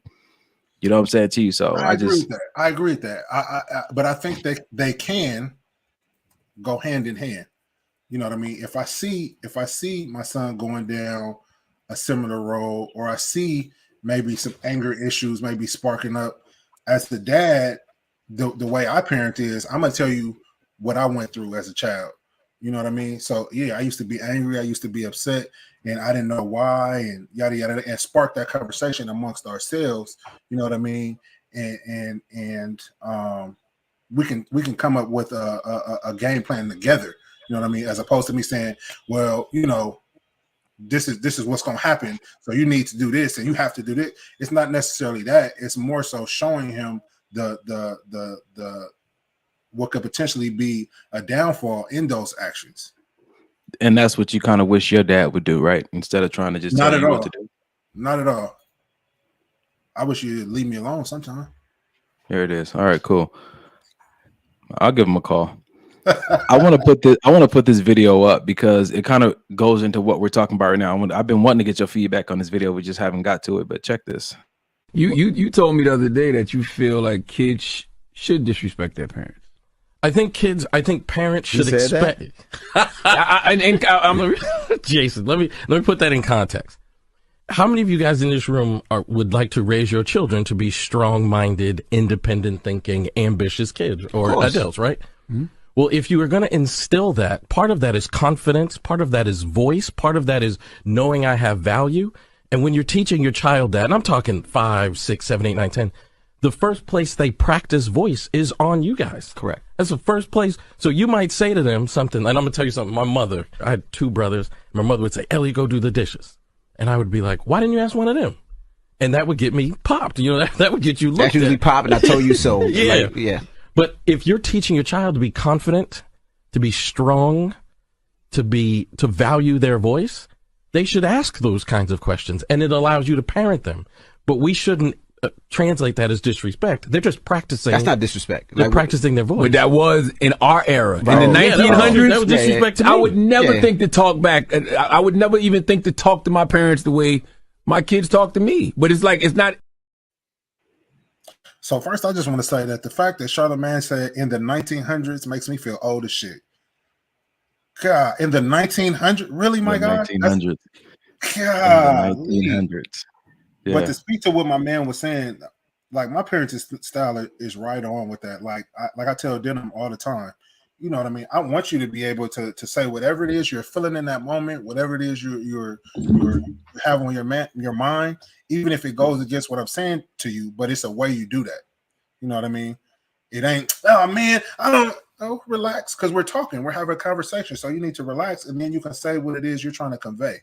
I would never want to stifle my son's voice by saying, now it's some things it's you're gonna do it because I told you to do it, but for the most part, you know what I mean, I'm a firm believer in you know what, Dad, I kind of didn't agree with what you said. Okay, well, let's talk. Why did you? You know what I mean? Because if you just such a tyrant and such a just a helicopter parent, I call them, because those are the parents that hover and just no, don't do that. No, don't do that. Don't do that. Do it. If you like that as a parent, a lot of times kids will withdraw from you, and then parents are wondering why my kid don't ever talk to me, or why am I just finding out that my kid been smoking weed for the last 5 years, or why am I just now finding out that my kid's been sexually active since they were 8 years old? Well, because you didn't create a space for them to feel safe to even talk to you about anything. I mean, I know we're talking about parenting and stuff, but a lot of that happens in like romantic relationships as well. You know, creating a safe space for people to use their voice. And it's like, yeah, you can use your voice, but watch your tone. But with children, I feel like it's a little different from adults because they still don't know their limits. They like, when I remember my mom punched me in the mouth only one time because it's right after puberty, and I was feeling myself, smelling myself, as an old head say. And it was just like, yo, like, all this new energy and aggression in me, what am I supposed to do with this? Like, I need a place to experiment with it. And the first thing people want to do when they see you like that, you know, some parents just like, they want to just stifle it and bottle it up and kind of just like, nope, you do what I tell you to do with it. But people still, it's going to be this curiosity inside of them. And if you're not an advocate for them exploring the curiosity, if you don't give them a blueprint to explore this curiosity in a healthy way, then you're going to be seen as the enemy, and they're going to use that against you. Because when you get into that age and that space, freedom becomes so important. I want to be free. I want to go out when I go. I want to do this. I want to do that. So if you know that that's where their passions are leading them, the best thing you can do is give them, instill within them wisdom. Because, you know, from a teenager to an adult, people are always going to do what they want to do, no matter what the rules and the laws are. What you want to do is give them a clear, the best understanding you can, a blueprint of what consequences are and how they impact you in the long run. Start to instill within them values that can help guide them in those moments of temptations or those forks in the road. That is like ideally what parenting is, what mentoring is, what shepherding is. This understanding not to control this person. And I used to frown on, and when I used to hear parents say things like, well, they're gonna do it, they're gonna do it anyway, I'd rather them do it with me first.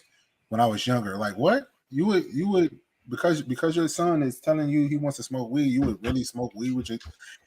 Yeah, I heard that too.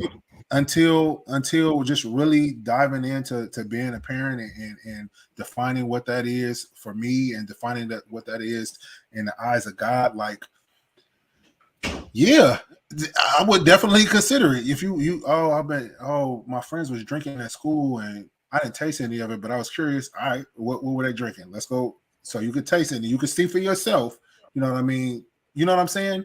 As opposed to, you know, you wake up and you find, you know, 10 different empty liquor bottles under your kid's bed, and they're alcoholic at the age of 12, and you never even, you know what I'm saying? Yeah. I mean, the same reason kids sneak around might be the same reason your spouse sneaks around. They don't have a safe place to talk about their curiosities.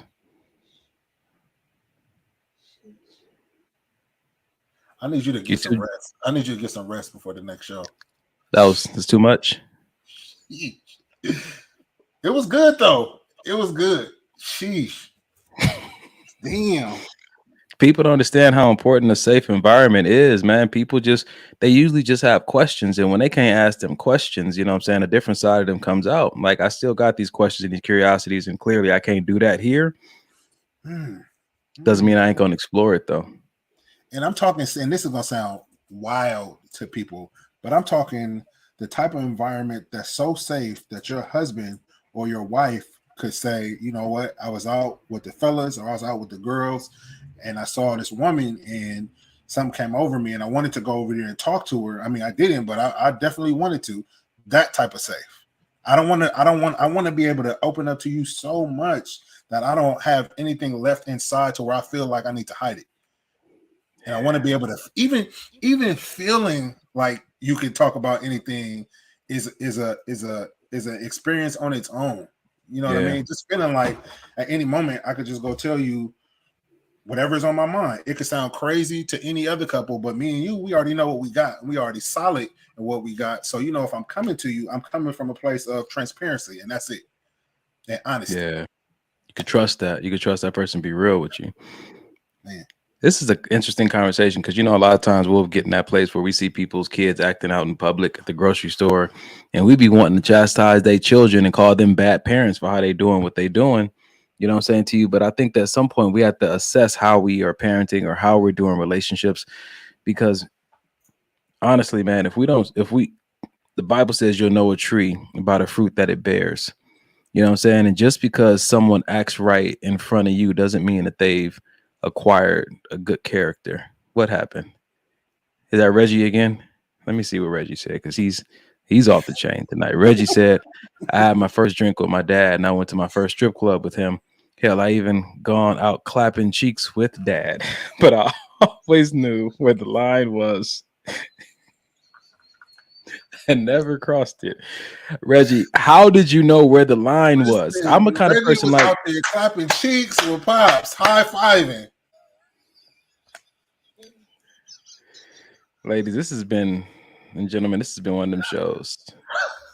I've been tired, so I haven't been able to. It's your energy, Reggie. I feel like Reggie is feeding off your energy, bro. 100%. Listen, I don't know Reggie's dad, so don't tell me that it. God. Listen, I might know his dad. His dad was probably a retired stripper. That's why they call him Baby Oil Slim.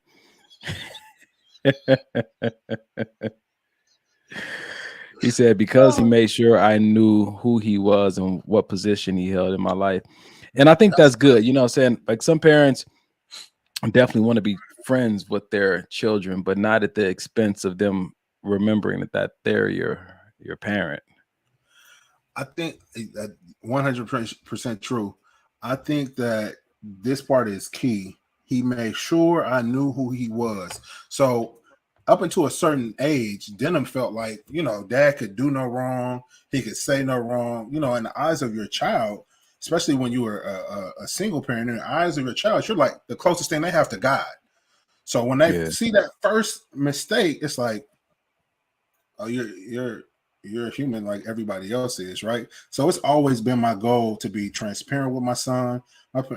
My son knows both times I went to jail. My son knows the dirt I've done in my past. My son knows about the infidelities in my relationship, even my relationship with Janae. Whenever I've done something, all three of us sit down together and we talk about it.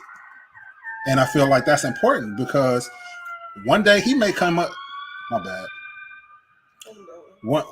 Welcome to LA. Going to jail for the third time. One of these days, you know, I mean, he may come up against infidelity, right? And he could think back. Let me Wait a minute. Dad. Every time the ambulance came on in the show, Mike would always say, "Welcome to Inglewood." I told you. Now he in LA. Why are the sirens following you? They're following me. I see the 2 and 2 you put together there. Okay. Yeah. All right. We'll talk about that offline though. But moving forward, I just feel like it's so important to be transparent with your kids and not paint this picture of yourself like you're more than what you are. Because at the end of the day, your kid is going to love you regardless. And especially, I feel like even more so if you're honest with them. The last thing you want is to be a 40-year-old man realizing that your parents aren't what you thought they were because of what they built up in your younger years. You know what I'm saying? And a lot of times parents think that, oh, they're saving them from, oh, I'm just saving. I don't want him to see this part of me. I'm saving him from it. No, because you never know. Your kid may be going through the same thing or may go through the same thing. Yeah, and they want to know who can they go to, who will understand. Yeah, I can't go to dad or can't go to mom because they were perfect angels, it seems like. So I can't. They're not going to understand. Yeah. Shit. All right. How about this, man? We're gonna change the subject up just a little bit. I know you put this. Yeah, we can come back. Everybody thinks you sleep, bro. Even Janae said. Is Donnie sleep? Yeah, well, I'm woke. You're at a Chris Brown concert with your girl, and she got grips on stage. No, regardless of the question, no. But ask the question though. What are you doing? Will you be there when she comes off stage? So she's gone on stage. Yeah, she's gone on stage. Security have grabbed her. No. Like she one of these. Oh no! If I was about to call her a bitch. A hypothetical. Yeah. If she puts her arms out there, and they lift her. Yeah, she wants the relationship to be over. Yeah. She's begging for the relationship to be over. Are you Christ the Redeemer? Why are your arms out like that? I promise you now, if she got this, I wouldn't be there when she got back. Yeah. It's mad because I probably will still be there when she gets back, but not because of her, because I want to enjoy the show. I'm just vexed. You're at a Chris Brown concert with your... Yeah, Lee, that was good. That was good. All right, Mike. So you go to Chris Brown concert, and Jay gets taken on stage by security. Are you gonna be there when she comes back? Yeah, and then I'm gonna show her the video that I recorded for her before going on stage. It's a show. Like, what are we doing here? Like, that's why we're here, to be entertained. It's a show. Chris Brown not picking her because he wants to be in a relationship with her. He's picking the girl out of the audience to bring on the show and grind on her, do all this stuff that Chris Brown does to the girls on the stage, and then she's coming back down to me. Like, and respectfully so, when you guys go to the Janet Jackson concert and you get picked, the same respect should be shown. Even if I go backstage, it's fine.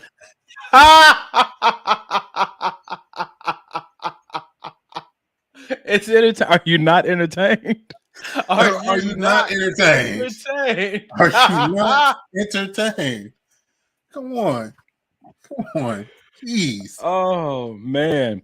Ladies, go ahead and answer that, because I'm interested. If you're in a relationship and you and your dude go to one of your favorite artist concerts, he pulls you on stage, are you going? Allie said, I'm not going for Chris Brown, but Genuine. Allie showing her age. Genuine. Yeah, I mean, Genuine now today, still same even with OG, the sideburns, the little joint. You did your sideburns like that, didn't you? Don't lie. You asking Allie? I'm asking you.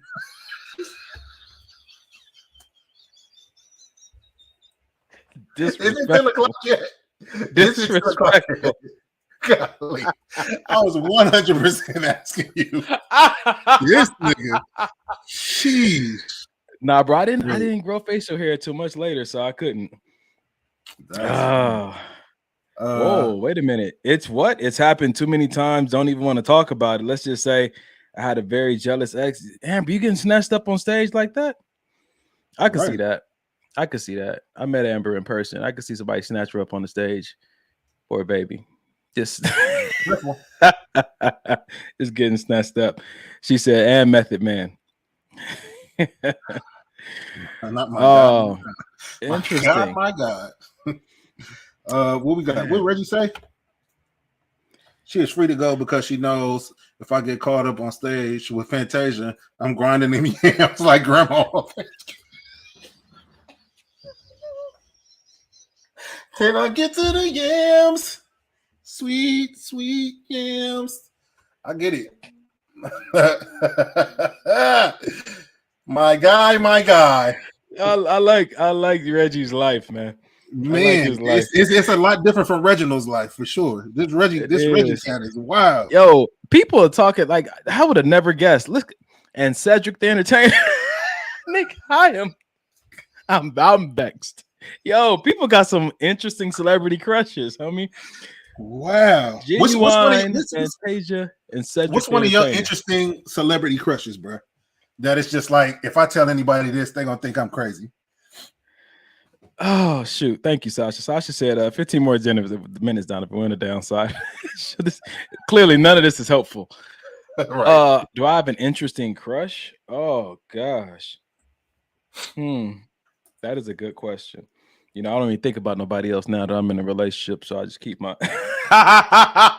Oh my God! This nigga is laying it on thick. Yeah, thick as I can. Sheesh. Okay. More power to you, brother. I mean, you know. Yeah, well. All right. Let's see. What's this one about? Do you want a woman who's fit? Oh no, I'm not doing that tonight. My girlfriend is actually 8 years younger than me. I'm 34, but when we first started dating, I was 30, she was 22. I knew what I was getting into. Every now and again, she's going to act her age. When she did, I let it slide. But friends of mine will get so mad, they'd be like, you're just going to let her behave like that? You're not going to say something? I'd be like, don't tell me how to raise my girlfriend. How dare. All right, thank you. My girlfriend is actually... That's good. That's good. That's good from experience. That's really good.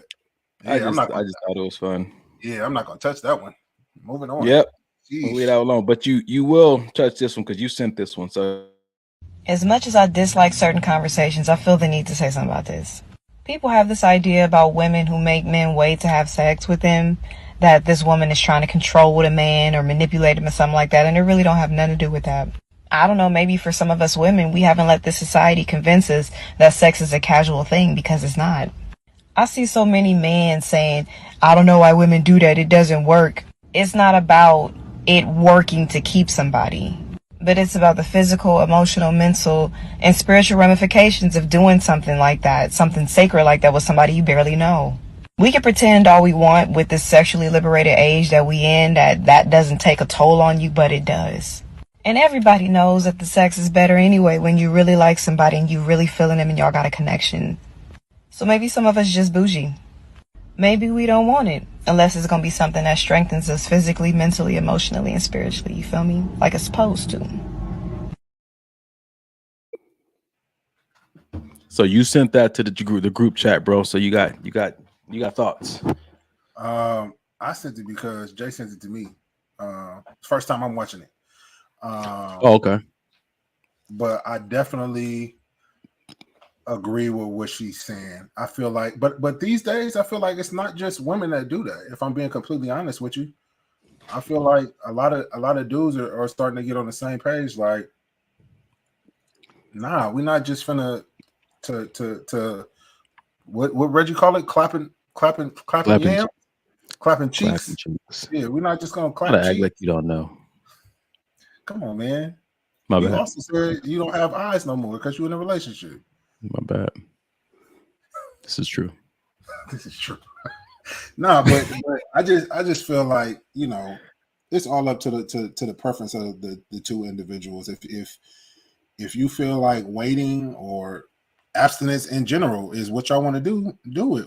Ain't no rule book saying we got to have sex in X amount of time in order for the relationship to be a good relationship. Ain't no rule book saying we got to have sex before we get married in order for the relationship to be good. Because I hear a lot of people saying, "Oh, I prefer to have sex with this guy or this girl before we get married, so at least I'll know what it's gonna be like and not marry something with."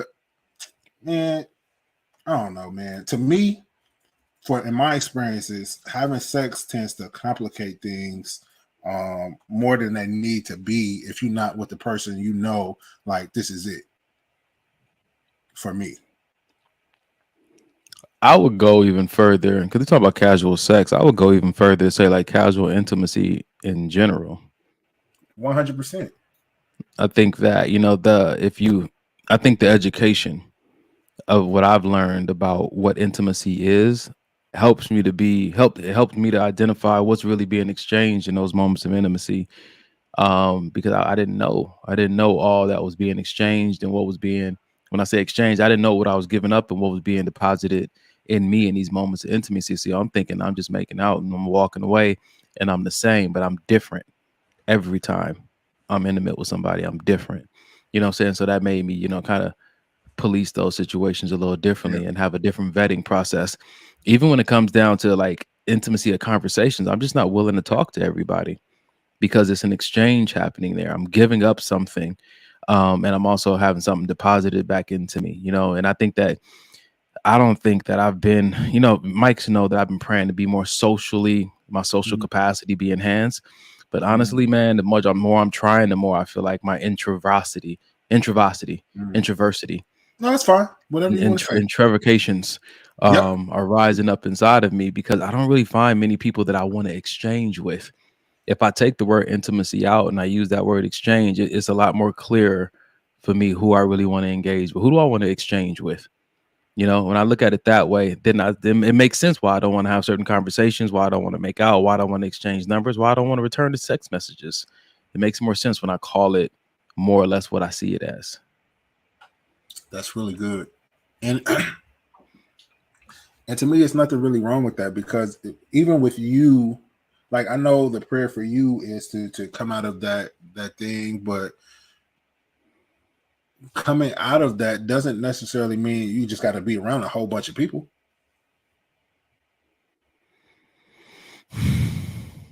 You know what I'm saying? You could come out of that and still be around the people you actually want to be around. Just going out more with those people, talking to those people a little bit more. You know what I'm saying? You don't necessarily That's true. In my mind, That's you don't true. necessarily have to be just going to a party full of people I don't know and just standing in the middle of the crowd and making myself do something that legit on the inside of my core I really don't want to do. Yeah, my friends ain't available like that though, Mike. So I was available on Monday morning. The morning I have to work. And okay, since we talking about it, and I was available on Saturday afternoon when you was at Olive Garden. I know it wasn't Olive Garden. Outback. It was with an O.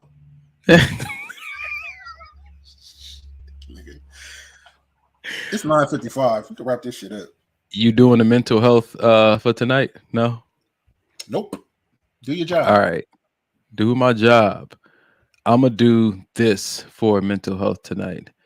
You need to go to therapy. You need to go to therapy.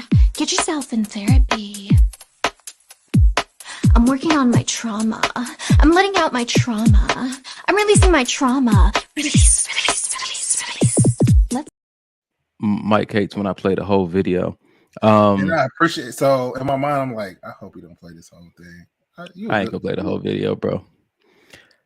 Mental health. Listen, we have a mental health resource, 988. We don't have it. It was given to us. We didn't create it. The world created it, and we're just sharing it with those who don't know that it's been shared by the world. Tonight, if you've been triggered and you're having a personal crisis, you should dial 988. This is not my best showing, Mike. On this show, we are advocates for mental health. We believe that your best life comes from your best choices, and your best choices comes from your best mental health. And, you know, as much as we laughed and played tonight, some of y'all need to be better parents.